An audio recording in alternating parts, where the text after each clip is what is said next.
Woodworker shop. I had to think of where I was there for a minute. And this is where we have all sorts of examples of woodworking tools, anywhere from building houses to making wheels to barrel making. It's a whole gamut in here. They were different trades at the time. A wheelwright would make wheels, a barrel maker would be called a cooper. But we have examples of all of that in the Woodworker shop.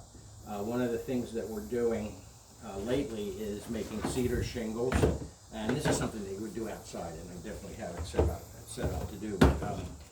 Cedar shingle making in Cape May County was a real big industry. It was very big. Shipbuilding, fishing, cedar shingle making, and glass too. But cedar shingles were made with cedar logs that were mined out of Dennisville Lake. And that means that the cedar logs had fallen into the lake, they went down to the bottom, and they sunk in the mud. And they could have been there 200 years. And they would drag them out with horses, and they cut them up into size, and then they'd use a froe and a mallet to split the cedar shingles off the logs, and then they put it in that little device out there, which is called a shaving horse. And that basically clamps the cedar shingle so you could hold it, and then they use a draw knife to cut to the sides. And these shingles were really long lasting. They were called 100-year shingles because you could put them on the roof 50 years, you could flip them over and get another 50 years out of them because they were so petrified from being in the mud. So it was a big industry. The roof on Independence Hall in Philadelphia was made with cedar shingles from Dennisville Lake. Now today, you're going to get cedar shingles that are made of white cedar. This is red cedar. White cedar doesn't last as long. Put a cedar roof on today and it's going to probably last 20, 25 years maybe at the most. You're not going to get 100 years out of it. But they don't make these in Dennisville anymore. It's something in the past. Right. But we have other stuff. As I said, wheelwright. This is the hub for a wagon wheel.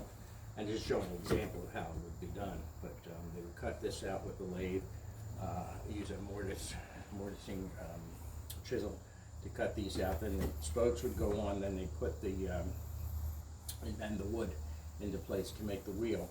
Then they had to go to the blacksmith because you had to put an iron tire on it.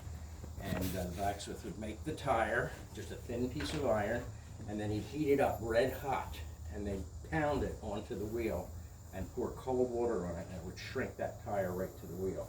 And you had to have the metal tire because a wooden wheel is not going to last long on the roads. So the Woodworker shop had to be pretty close to a blacksmith shop at the time. Yeah. So there's, here's something cool. You see all the fancy trim on the houses in Cape May, all that gingerbread, etc. Years ago, they would use something like this to cut that out. This is a coping saw. That's a modern version of it. But in about 1880, this is a metal-powered scroll saw. It's called a velocipede, and it made it a lot quicker to cut a trim out. Of course, we're cutting puzzles out for the kids, and etc.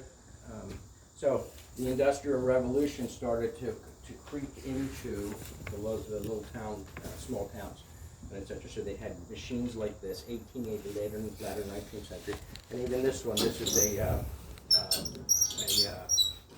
treadle-powered scroll saw. It's not working right now because that belt's on. But you push the treadle and turn that, and you cut the wood out.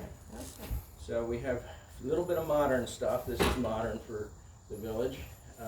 I even have a modern, modern drill press. And there'll be a drill bit put in there. And the apprentice woodwright would turn the handle to get the drill going, and the woodwright would lower so it's a two-man operation. Yeah. And normally there's an apprentice in here. He's helping out. He does the things like sweeping the floors and all of that. And I'm officially not the woodwright. I'm the curator of the village, so I'm filling in today. Okay, gotcha. So you're not going to see any creative wood making for me today.